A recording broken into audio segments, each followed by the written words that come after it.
there's been so much chatter about, do you take Celebrini? Do you take Bedard? Do you take both from a Team Canada standpoint? But Razor, I think you kind of hit the nail on the head. Tom Wilson, right? Oh yeah, he's the biggest benefit. He's on it. How do you leave that one? How do you leave that one back home? He's gonna hurt somebody too. Yeah, somebody. Well, I guess that's the danger about having someone like, right? Does he get tossed? Quick. Some poor kid from Switzerland's gonna get his D-man from Switzerland's gonna get his doors blown off. Why are you picking on Switzerland? They're a neutral state. Going back to get that puck, thinking he's going, and kaboom! Tournament over.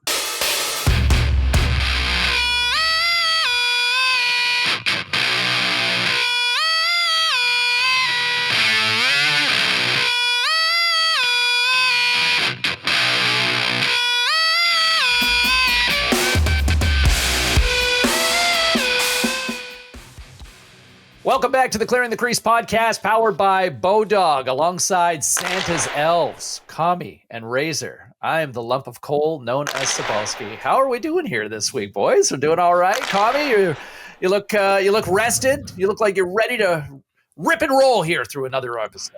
Yeah. Another working weekend. I got a busy couple weeks here, but I just got I worked the last 2 days for free. I don't know if you guys have seen this grass league thing, but it's like a high stakes par 3 thing they have here in Arizona, like really good players in it. So anyways, I was on the bag Friday night and Saturday. Yeah. So I was on the bag. Golf Channel was out there late on the second day, but I was on the bag for Colt Knost, who just got the bump up at CBS into the main booth there, or Super Tower. So it was Colt 2-man scramble, Colt Knost, Scott Harrington. I was on Colt's bag. Shotgun start Friday at 5. Little bit of a tough start for the fellas.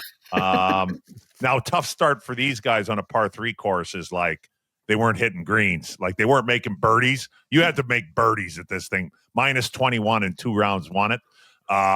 So anyways, they were -7 the first 8. Slow start and then got her rolling, finished with 4 in a row. And then had a chance yesterday. We finished at 17 under total, so 10 under yesterday. And probably like 3 putts that they, not kick-ins, 10-footers. Those don't go in all the time, obviously. But they had a chance to, they wouldn't have won it, but they had a chance to be up there. Well, they were anyways, but they had a chance to. Do you like working the bag? Yeah, I mean, I didn't mind working that bag because it's a par 3 golf course. And so there's. I like the honesty. You know what I mean? Yeah. You know what? I do like watching golf. So it is fun listening to these guys like talk about it, and it's fun watching them play. And I mean, these guys are all excellent players. So yeah, I do like it. That would be work, being like a tour guy. And I'm carrying irons. I mean, this is a par 3 course, so Colt's not pulling out driver. So all the woods are gone, and I got a small bag, and there's like 2 balls in the bag. I mean, Colt's not out there losing golf balls on a par 3. Like you'd have to yank it. Like there's one hole where if you pull it 60 yards left, you're in the Phoenix Zoo. Other than that, I mean, you're in play. But yeah, that's a job. There's no question about it. Okay, so just to further to that, you as a guy who probably a lot of people on social media know you as the guy who's really brought the phrase "in one" to life. Yeah. You're not in one when you're working the bag at an event like this, or are you? At the event I worked? Yeah. Oh, I had a drink in my hand the entire time. There were more drinks in the. Yeah. Oh, yeah. No. Let's not get this twisted here. Okay. No. It sounded like professional for a second there. Razor, am I wrong here? No. Here was my program both days. I Ubered to the golf course. There was almost all times there were more drinks in the bag than golf balls. And my job was and it was encouraged. Trust me. Colt's like, okay, get another one in you. I'm like, yeah, okay. I didn't need to give them any advice. All I did was make sure, here's your putter, Colt. Make sure the grooves are clean and shut my mouth. I almost stepped in yesterday. They had 1 putt on 8, it was. And they were hot. Like, we needed and so there was like a 10-footer. It was moving a little to the right. I saw so Scott Harrington went to the right, and I was kind of standing back there. And hey, look, these guys played on tour. Like, hey, U.S. Am champion. Look, I'm just some scramble. The only time I gave Colt shit, I'm like, hey, Colt, you're not used to playing scrambles. I am. You're putting clean up here. You're the last guy to go. Don't leave it short. He's like, yeah, you're right. I go, don't leave it short. He's like, you're right. Okay. But they had 1 on 8 where I was like this close to stepping in because Colt putt second. The first putt missed a little bit to the right, and Colt's like right edge, right? And to Scott, not to me. And Scott was like, yeah. And I'm like, him back. I'm like, right edge. I'm like, that putt just moved right. But I don't say anything. And I'm like this, looking in behind. I'm in behind Colt. And he hits it right on line, right edge, misses it right. And I'm like, I didn't say anything. And then next tee, I'm like, hey, what were you? I'm like, Colt, that thing was left center all day. He goes, you thought so? I go, yeah, I thought so. He goes, why didn't you say something? Now it's my fault. So anyways, but no, it was drinking the whole time. Like, there was a concert there, and it was a very social event. Like, this was not a PGA Tour event. Yeah, anyways, the Friday was paid in high noons. He got paid in high noons. I got paid in high noons. Yeah.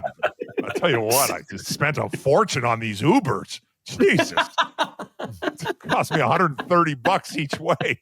I mean, as a former Uber driver, you don't get any discounts on that?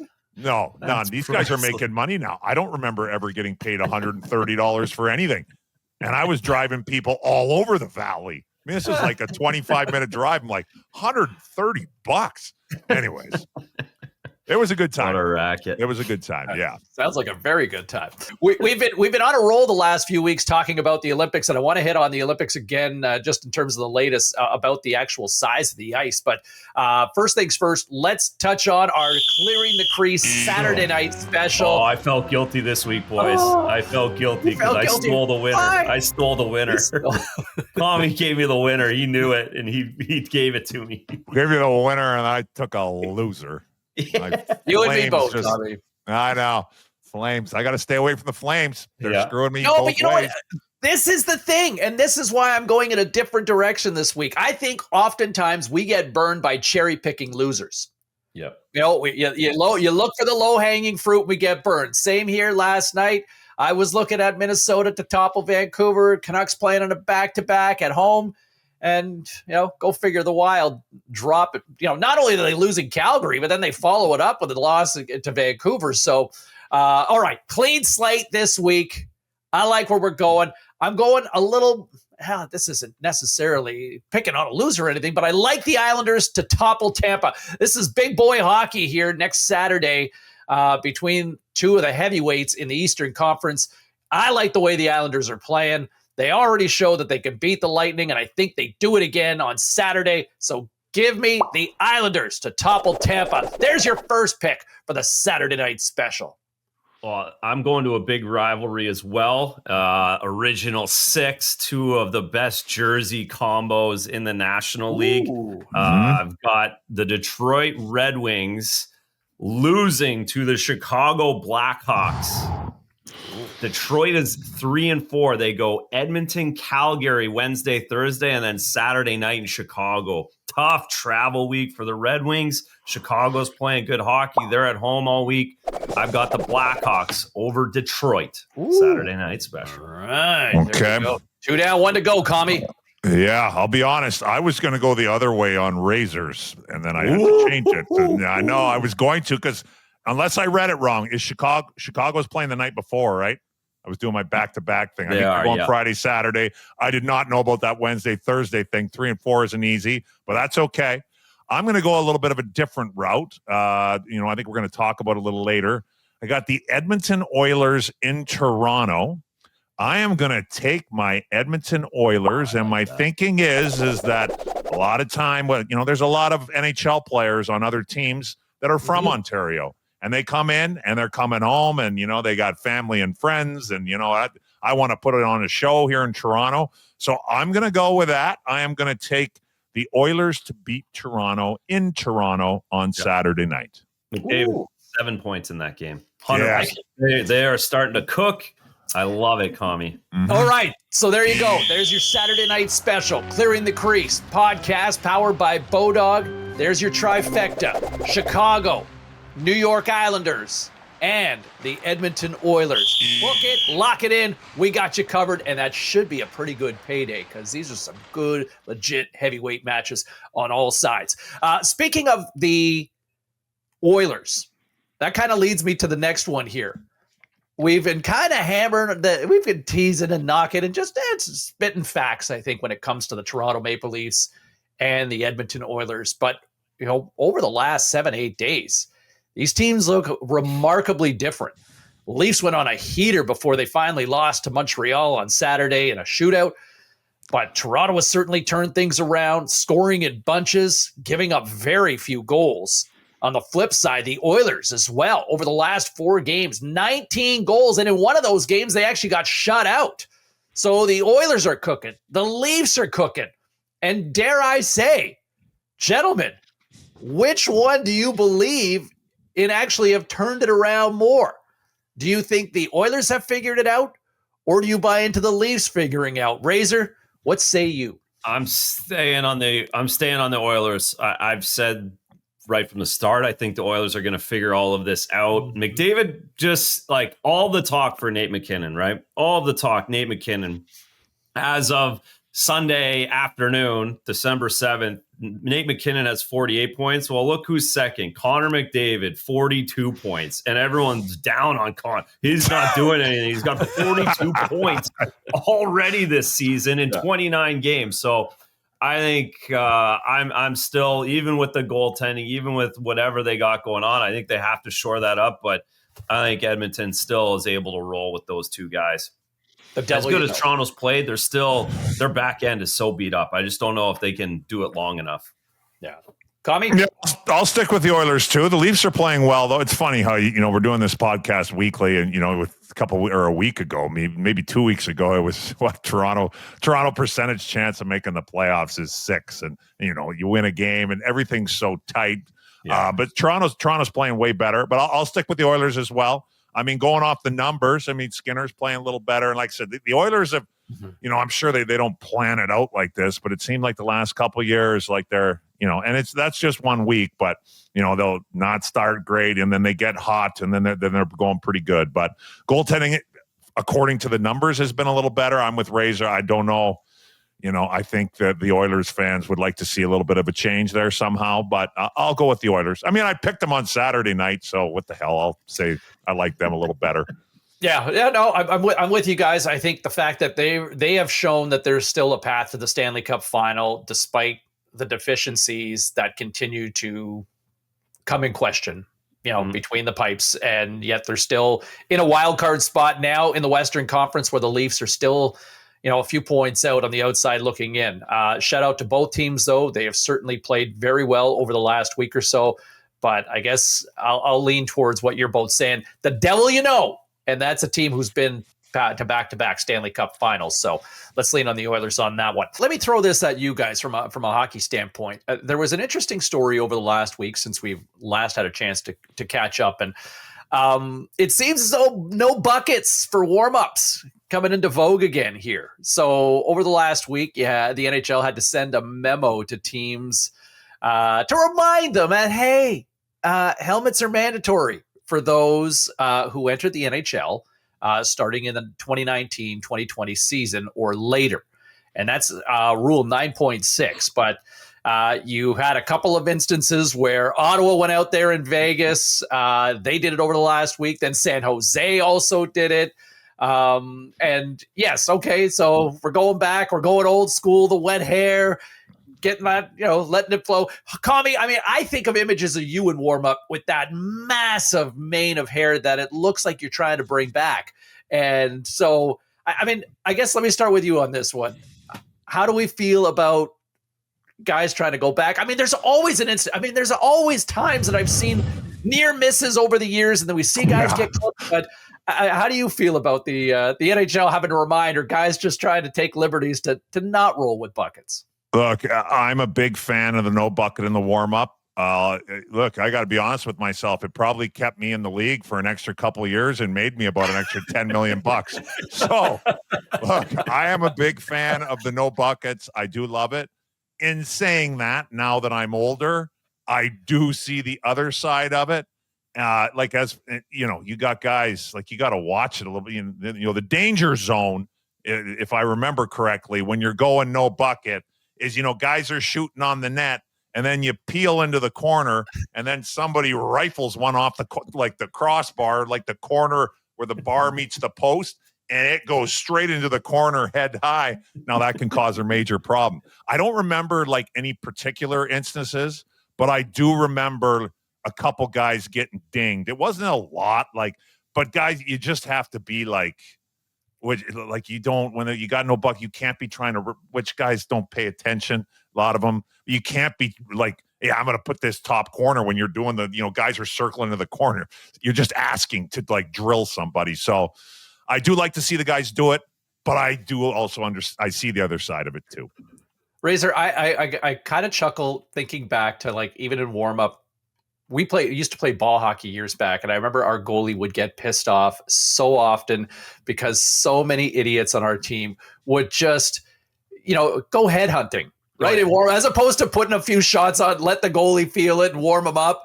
Yeah. But like guys are going high, hard, and that seems to be, that happens more times than not, I think, in warm-ups, like Commie's alluding to here. I mean, as a goalie, you're watching guys whip around. So, I mean, I'm assuming you would have always had a cage on, but I'm sure you saw stuff. Yeah, but the good old days too. Like Sean Burke used to go no bucky on the way out. He would have his bucket on the bench. He'd go skate a couple laps, do his stretching, do his skating. Then he'd go get his helmet and put it on. And that's National League. I'm full on no buckies. Goalies, have your bucket, go do a couple laps, sell the game, get your faces out there, sell the brand, make sure everyone knows who you are.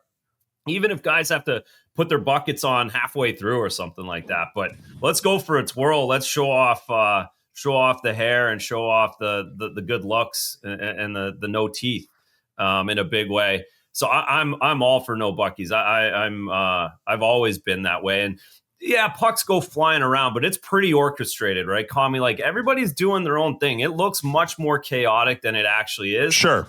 Yep. Of course, a puck goes flying every once in a while, but think about how many National League games there are and how nobody gets hurt in warm-up. I mean, literally, I don't know when the last time somebody actually got hurt in warm-up was, even without buckies. So, did our boy Darnell take one to the forehead? He might have a couple years ago. Well, and the other thing is too, right? If you take one, you got to still play. Like it doesn't matter. Like you are not missing because you took 5 stitches above the eye. Like you have to get back out there.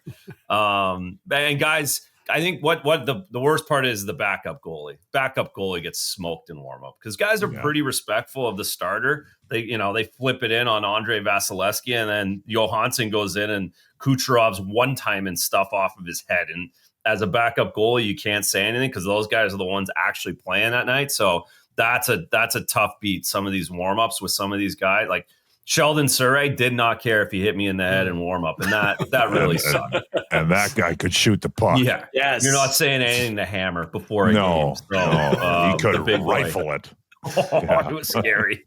It was so I'm not sure about his passing, but that curve on his stick. Well, his passing, I wouldn't say was awesome, but you wind up for a one-timer. It's like, oh God. Oh, yeah. He had get out of the way. His passes were like his one-timer. They were just his breakout pass was a rocket. Good luck. Breaking sticks. Maybe there's a but to your comments, maybe there's a compromise that you could have a couple of minutes where players can warm up before pucks come out. Yeah. Just from, if the NHL is obviously concerned about, there is a safety element, right? I mean, I totally get that. But the idea of moneymaker and kind of having an opportunity for that visibility where guys are skating around with visors and they've got their buckets on, maybe it is an opportunity to kind of showcase, you don't have that luxury where the NBA, where you're out there and your face is out there on every camera shot. Because you're not wearing helmets, your face isn't covered, right? Similar to like the National Football League. But if you can be out there, your helmet's off, for warm up, maybe take a couple of laps or the first 5 minutes of warm up, and then you can put the pucks out. You know what I mean? Just to allow that visibility. Maybe there is something there, right? Yeah, we're onto something. I think that's a pretty good idea. Yeah, no helmets for the first little bit, and before you start shooting the puck around and everything like that, and then maybe it wouldn't be that hard. You just set the helmets up. Yeah, the helmets are already out there. And it'd be easy to grab. Because again, all the cameras are always watching guys come out onto the ice, right? The cameras, Hockey Night in Canada, the guys right there, show everybody coming out, no flow, good faces. Then they go do their stretching, fire a couple, put their helmets on the bench, and do their 3-on-2. Yeah, let the mullets flow and all of it, and we could even do it like Moneymaker Time, sponsored by High Noon, Commie. There you go. Yeah, there we go. There we go. So Everybody Uber. wins. Sponsored by Uber. And Uber, yeah. The Olympics, it's been a talking point. Razor, you were hammering on this a couple of weeks ago. So Commie, great. you doubled down on this last week. And so there's been a lot of talk about the Olympic venue, the ice surface, obviously. Look, I think at the end of the day, I think the players want to go. Guys are going to play. But the latest wrinkle comes a story over the last week is that the playing surface for games at the arena in Milan Cortina is it's expected to be 60 meters by 26 meters.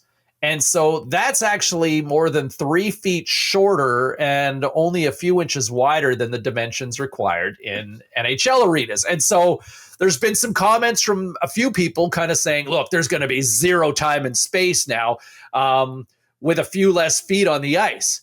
So tell me this, like as players, does that really make that much of a difference, Commie? Like just losing a few feet? First off, I don't know what the hell they're doing in Italy. Like, I don't understand. Like, how is this not? It's Olympic hockey. Like, how do you not get the dimensions right? Like, this reminds me of when I went over to Vladivostok. It was a brand new team. They built a rink. It was a horseshoe in one end. So ice surfaces next to each other. One rink has all the stands around it. Then you drop a curtain on one side, and then the practice rink is right there. Well, the Russians screwed it up, which was awesome for me. They put the Olympic size ice in the practice area and put the NHL size ice in, where all the stands were, which was awesome for me because that's what I'm used to. I'm slow anyways. All these Russians, they weren't used to, they're used to the Olympic size ice. So they would fly all the way 9 time zones across the country, stay in their time zone, be half asleep when they're playing. And I literally would watch guys. Now that's a big difference, right? Width of the ice. I'd watch D-men get like D to D, they're D to D. They're like crossing over backwards, run right into the boards because they thought they had more space. So anyways, it was perfect for me because it was right up my alley. But do I think I'm from Olympic size ice to now it being smaller than the NHL size ice? Do I think that's a way different game? I do. I personally think it does. I think it's better for North America. I think it's better for the Canada, and I think it's better for the Americans personally. If there's less ice, you're going to have less time. Do I necessarily think that's a bad thing? I'm actually kind of, if they get this thing finished, I'm actually kind of excited to watch it. But I guess I would put it this way. I think now it is the Olympics. When you're watching the Olympics with the very best players in the world playing on Olympic size ice, it is great. I think anything less than the absolute cream of the crop, I don't really like watching it because you just stay to the inside, guys stay outside. Like that's not, I don't know. It doesn't float my boat. I think things are going to be happening fast. There should be lots of action. So if I had the choice between watching on Olympic size or whatever our Italian ice surface here, I guess I'll take this Italian ice surface just to see how it goes. Paging Tom Wilson. Oh boy. Yeah. Him and Brady Tkachuk are licking their chops over this. Like you have to take. There's no option not to take these guys. Even more so now because, to Commie's point, it's also kind of how they configure it too. Like where are they putting the lines on this ice now that it's 3 feet less? Are you losing in the zone? Are you losing into the neutral zone? Like there's so many more questions to just the fact that it's 3 feet and how the hell did you miss 3 feet and how the hell are you putting this up after 5 years too late? And the paper mache that's going to go into this is just absolutely priceless. But there's no question advantage Team Canada, advantage Team USA, and the for the Germans and the Swedes and the Norwegians, like this is going to be so foreign to them, and they're going to have people forechecking them so quickly their heads are going to be spinning. Does this still benefit the tippy top players? I mean, I guess the greats always figure it out, right? They do it, but and Commie just kind of mentioned it. Like the Olympic guys can negate the best players in a certain way because they're so far away from the net. You can really slow things down in a big way. This is only going to speed it up. And yes, the best Connor McDavid is going to have a field day on this as well, because he's going to be on top of people so much faster. People think because there's more, like you're, a fan, or not all fans, but some fans, there's more space, more space to move, and it's going to be better, or a more higher scoring and more skill. At the end of the day, in my opinion, it's the opposite. That's why if you go look at KHL goaltending stats, all their stats, it's like, oh my God, this guy's got a .960 save percentage. He's unreal. Well, yeah, most of the shots, other than maybe the power play and the odd one, most of them are like if you're defending, when I went over to the World. A point shot in the KHL is like shooting from center ice in the National League. It's a mile That's how far away it is. Yeah, the guy comes down off the wing and shoots from the top of the circles. It's like, yeah, go ahead. Like, you got plenty of time to save this thing. So, in my opinion, it does the opposite. Like when I played in the World Championships in 2007, it was Olympic ice. Unless I was for sure going to get the puck, or unless I was for sure taking the bot, and I mean 100%, I'm getting this guy, I just didn't even bother. And I just went off the dots. I'm like, you can stick handle out there all you want. That's fine. Yeah. If you want to score, you're going to have to come here. I'll wait for you here. So people get it kind of twisted, in my opinion. Yeah. Well, I mean, I think based on that, but what you guys are saying, there's been so much chatter about, do you take Celebrini? Do you take Bedard? Do you take both from a Team Canada standpoint? But Razor, I think you kind of hit the nail on the head. Tom Wilson, right? Oh yeah, he's the biggest benefit. He's in. He's on. Yeah. How do you leave that one? How do you leave that one back home? He's going to hurt somebody too. Yeah. Somebody. Well, I guess that's the danger about having someone right? Does he get tossed? Quick. Some poor kid from Switzerland's going to get his D-man from Switzerland's going to get his doors blown off. Why are you picking on Switzerland? They're a neutral state. Going back to get that puck, thinking he's going, and kaboom, tournament over. Just lock that in right now. Where do I put bet on that? That's happening. Tom Wilson might have to watch the IHF boarding penalties. That'll be the only question. Because they like good hard hits. You're out. Yeah. Where's the Bodog odds for Tom Wilson hitting someone too hard? That's your Olympic Clearing the Crease podcast special right there on Bodog. One other thing I want to hit before we get to Don't Puck It Up. Saturday night, you have a game between Vancouver and Minnesota, and Jesper Wallstedt goes to play the puck behind the net as the Wild goalie, and Kiefer Sherwood kind of yelled, leave it! Kind of, I guess, distracts or disrupts the Wild goaltender's thinking. Aatu Ratu comes in, swoops in, takes the puck, tucks it in into an empty cage. Miscommunication, deception. Commie, I mean, we call it clearing the crease because the both of you made a living doing that as a defender and as a goaltender. So have you ever experienced anything like, I mean, there's got to be somebody who's always chirping out there with the amount of rats and guys playing in the league. Razor, ever happened to you? Yeah, guys did it all the time. And you got used to guys' voice, but poor Jesper Wallstedt's just a rookie who it's not his first language, hasn't gotten used to everybody's voice yet. Yeah. He is very ripe for that.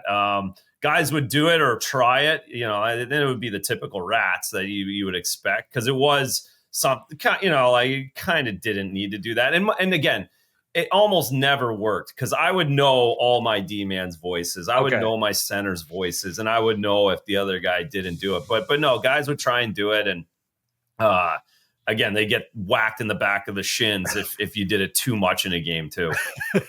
You paid the price. Commie, how about you? Yeah, I mean, the miscommunication of whenever, you sent that clip earlier, and this one's a little bit different.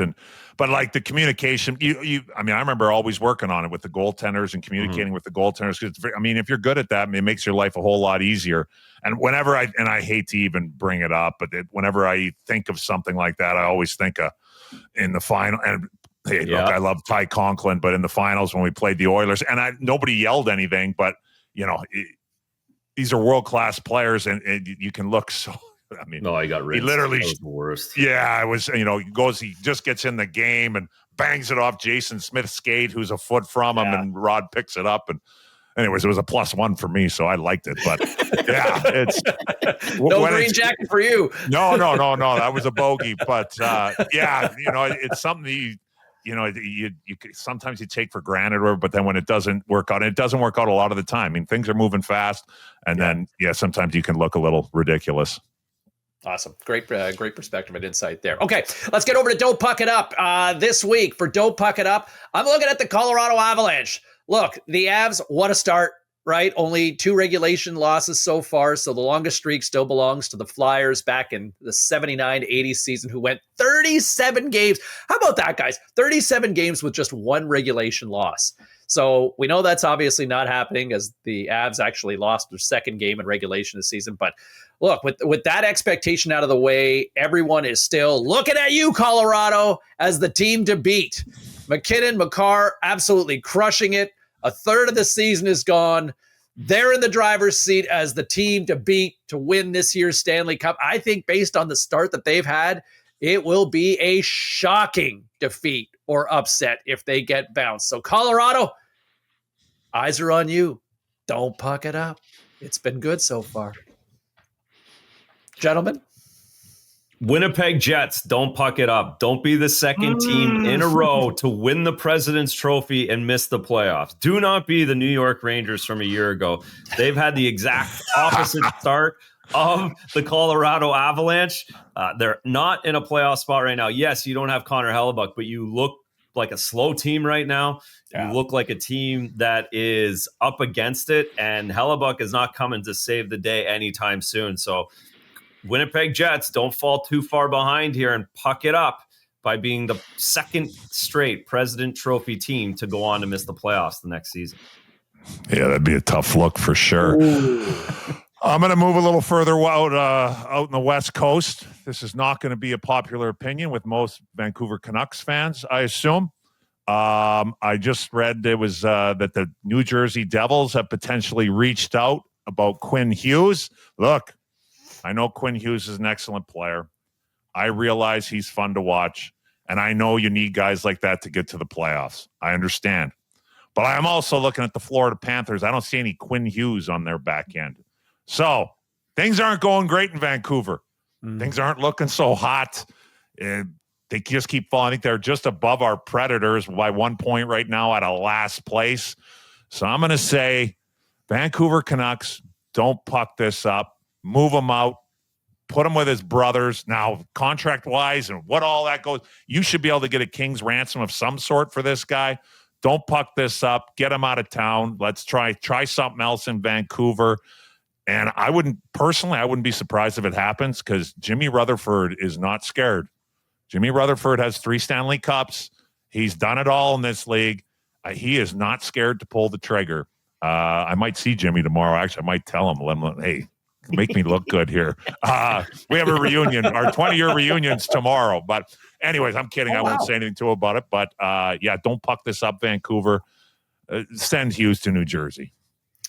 I guess the danger with that is, in theory, you should be able to get a king's ransom for somebody like Quinn Hughes on the open market. But when you've got someone who my brothers are there, there's really only one team I want to go to. And I think Vancouverites have seen that in situations. You go back to the Ryan Kessler trade. It was like, I only want to go to Anaheim or Chicago. And so now as a manager, you're kind of trying to make a deal with one hand behind your back in terms of your leverage. So in theory, I think everybody has been trying to connect the dots for pretty much since the summer for the last 6 months on this, Commie. But it's crazy here in Vancouver how, the rose is off the bloom with your boy, Jim Rutherford, and the management team with Patrick Alvin. And you've got they've gone through one rebuild over the last, 13 years here. And you've already got a voice that is kind of echoing what you're saying. Like, you know what? Tear it down, because you tried to tweak this, tried to fix it, and you moved JT Miller and that deal. I mean, I don't think either team's really benefiting from that deal right now, but Vancouver's a mess. And you double down, locking up guys like Thatcher Demko, who's hurt again. Brock Besser is, he is what he is. I don't think anybody's had a more interesting last 2 years than the Vancouver Canucks. No, oh my God. things were looking great a couple of years in the playoffs. They're winning. You know, like borderline should have beat the Oilers. Like they're in the mix. Everybody's pumped. And JT Miller's the man. And then it's just what happened. You're hearing all kinds of rumors about off ice and in the room, and you unload Miller and Hughes' brothers, and you got all kinds of things going on there. Yeah. It's like that scene from Dumb and Dumber. Our pets' heads are falling off. That's like, I mean, it's just, Aren't people suing each other in the front office too? We got all kinds of, it's a soap opera out there in Van. Only in Vancouver. Yeah. There we go. And on that note, we will bring this edition of the Clearing the Crease podcast to an end, including our Vancouver Canuck alumnus, Andrew Raycroft, right? Nice and quiet. And they loved you there. You're one of the few people as a goalie. They love their backup goalies there. I did a great job carrying those golf clubs. I'm like Commie. You did. There you go. Vancouver. There is Razor making his case for the Vancouver Canucks Ring of Honor potentially next year. Razor night. Let's make it happen. He's Raycroft. He's Commie. I'm Sobolski. We'll see you next time on the Clearing the Crease podcast, powered by Bodog.